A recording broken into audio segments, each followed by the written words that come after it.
Yo, what's good YouTube? This video is for any Davinci Resolve editors that may have upgraded to a newer version of Davinci Resolve. Sometimes when upgrading to the latest version of Davinci Resolve may bring about some bugs. One common bug is the gamma shift that may occur when exporting videos out of Davinci Resolve and then uploading them to a shareable platform like YouTube or Vimeo, resulting in an overall darker and more saturated image. Now, there are ways to ensure that your export settings are set to the right settings, and I'll go over that really briefly before I give you kind of like my overall cheat or hack method in order to make sure that your videos are uploaded properly or in the right gamma. So if you don't want to dive into like the project settings in Davinci Resolve to make sure that they export properly for some reason, or you may have already gone into the project settings and messed around with like the color management tool, but you just can't figure out how to get it to work, feel free to go ahead and skip to this timestamp, or I'll also put it down in the description below for kind of the quick way to get your stuff looking right on YouTube or on Vimeo as well.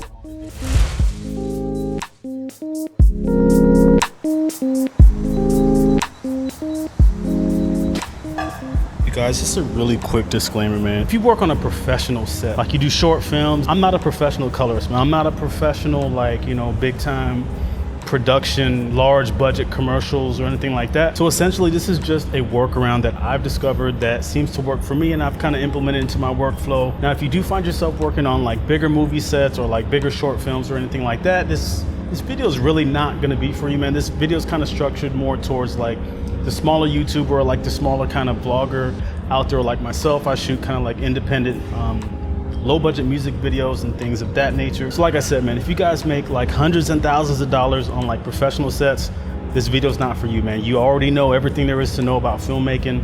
You're not gonna get a whole lot out of this video. Okay, so with all that out the way, just know that the reference for this material I'm getting from the Davinci Resolve website. You can take a bunch of courses which allow you to be able to be a better video editor, just kind of overall. These courses are really short. They only take a couple weeks to finish. And from the time you finish some of these courses, you're gonna have a pretty good working knowledge on a lot of the basic like color management stuff. And so this is kind of just a really shallow dive, so to speak, into some of the deeper stuff they get into in some of these courses. All right, so at the bottom right, you're gonna see a cogwheel. This is obviously going into your settings. Go ahead and click on that cogwheel at the bottom right of your Davinci Resolve. I don't think it matters what tab you're in. You could be in the editing tab, coloring tab, fusion. I don't think it matters. Just go ahead and click on that cogwheel, and what you're gonna see is something called color management. As soon as you click on color management, you're gonna notice a window pop up, and the very top thing you're gonna see is something called color science. You're gonna see something called Davinci YRGB. Go ahead and click down on that menu, and the thing we're looking for is we're gonna want a little bit more flexibility. So we're gonna look into color manage. If you guys have Davinci Resolve 17, you're gonna notice that it says Davinci YRGB color manage the legacy. This is the older version. This is Davinci Resolve 16. I recommend using the 17.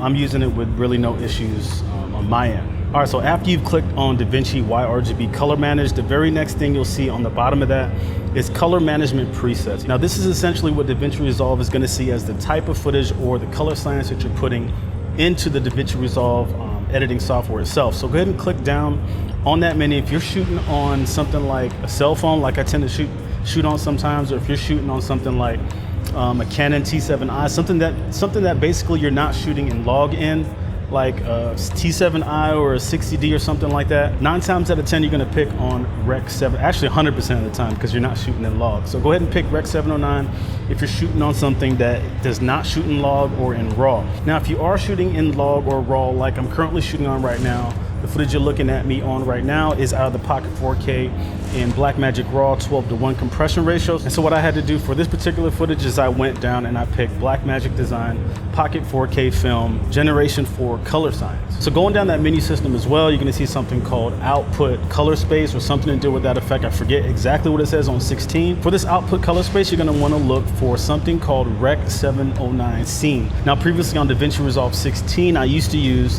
Rec 709 Gamma 2.2 because typically most of my content gets used on or viewed on a mobile device or on basically something other than like a TV or something like that. Now with Davinci Resolve 17, what I'm noticing on my end is that if I do pick Rec 709 Gamma 2.2 or 2.4, this is when I'm getting those dark uploads onto YouTube. And so picking Rec 709 Scene seems to actually fix this issue for now anyway. All the other settings you can kind of mess around with, like for myself, I picked my nit value at 300 because I kind of checked the display values of my particular monitor. My monitor displays at a 300 nit value, so I did click on that HDR option that you see in DaVinci Resolve 17, and I changed it from its default setting from 100 nits to 300 nits.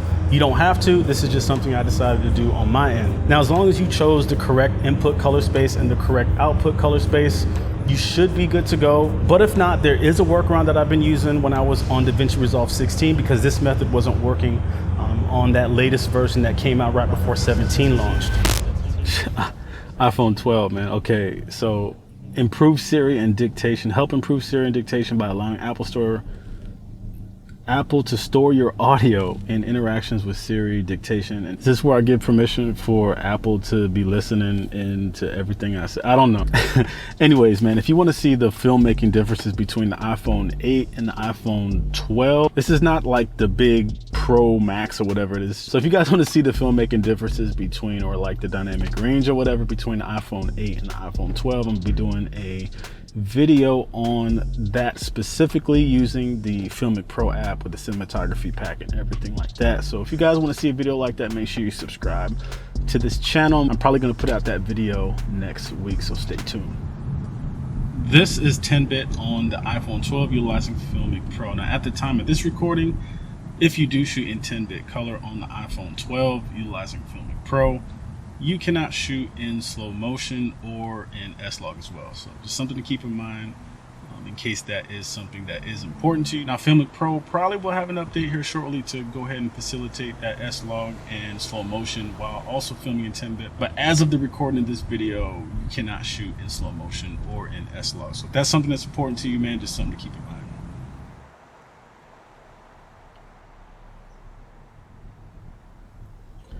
This data is not associated with your Apple ID and will not be stored, and will only be stored for a limited period. I'm gonna pick not now. Okay, app analytics. Help app developers improve their apps by choosing to share app activity. Yes, I will agree to that. Or my bad, man. So the next part of this video is gonna talk about basically if you've already exported footage utilizing DaVinci Resolve and like you don't have any of the project files anymore and you're kind of stuck with that export, if that makes any sense. The best way that I found is to go ahead and use a program called Adobe Media Encoder, and what this is going to do is essentially convert that exported file into a fresher H.264 file, so that when you do upload it to YouTube, it's not going to be all dark like that. Now, if you don't have Adobe Media Encoder, you can also use Handbrake. I don't recommend necessarily using Handbrake because you don't.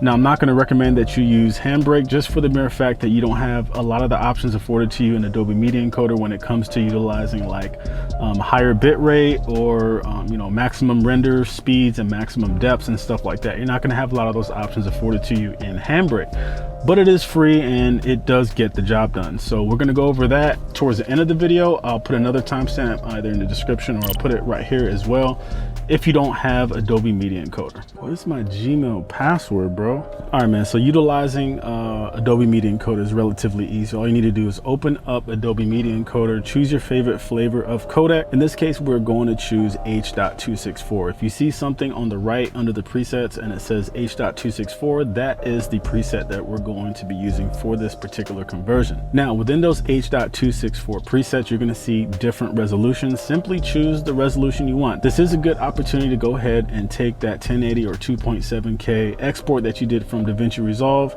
and losslessly upscale it to a higher resolution. Once you have chosen the resolution within the preset, you're going to notice that there are different megabits per second in terms of which resolution that you decided to go with. Now, if it's a 4K file, you're going to notice that it's going to do that conversion at a 40 megabit per second rate. This is more than enough for a 4K file. You'll notice that the 1080 files are something like 20 megabits per second. Not particularly something you have to really worry about necessarily, but just know that if you do it in another program like Handbrake, you're not going to be afforded this option of these higher bit rates. So Adobe Media Encoder is definitely the way to go, and it's something I definitely recommend doing. In contrast to like Handbrake or VLC Player, any one of those other converting softwares that you should decide to go with just because they're like free or whatever. So once you've chosen a resolution, go ahead and right click on that resolution preset and another window will pop up. Within the bottom of that window, you're going to see a checkbox. Just make sure that render at maximum depth and quality is checked. You're also going to see another checkbox pertaining to the overall quality of the export. Make sure that is checked off as well. Then we're going to go ahead and save a copy, and where this is going to save to is under our user presets. As soon as you see that pop up, this is the preset that we're actually going to be using. So go ahead and locate that file that you originally uploaded to YouTube that was dark, click and drag it over onto that user preset, and you're going to see it pop over into the queue window on the right hand side of the media encoder. From here, all we simply do is click on that link. Make sure you save it to wherever location that you want to save it to. In this instance, we're going to go ahead and save it to the desktop. Click on that green play button and just wait for your video to finish rendering out. As soon as it does render out, go ahead and utilize that video in order to upload to YouTube, and I assure you 100% it will not be dark.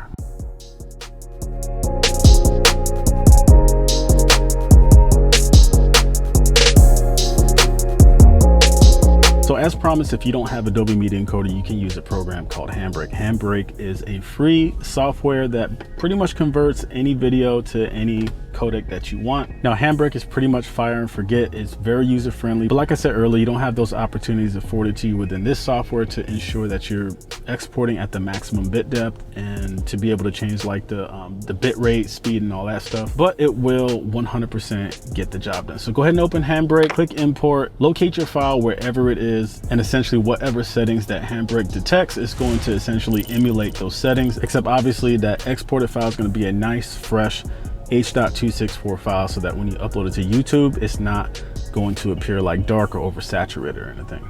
Anyways, guys, that is all for this video, man. I do hope that this has helped you guys out in any way, shape, or form. If it has, make sure you hit that like button. It helps the channel out tremendously. I do appreciate the support. If you like content like this, don't hesitate to hit that subscribe button and check out some of the other videos on this channel. On this channel, we tend to talk about, you know, like behind the scenes music video stuff, whether it's troubleshooting, any issues that you may come up with in terms of like post-production in the editing suite, or whether it's pre-production stuff as well in terms of like camera settings, cinematography stuff. Other than that, guys, I hope to see y'all in another video. I'm out. Peace.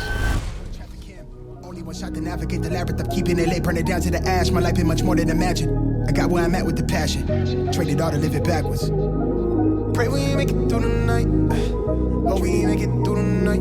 You can see it when you look into my eyes. When you look into my eyes, you can see the ground all day. Like I'm going my way. Like I'm going my way. Wanna grind all day. Like I'm going my way.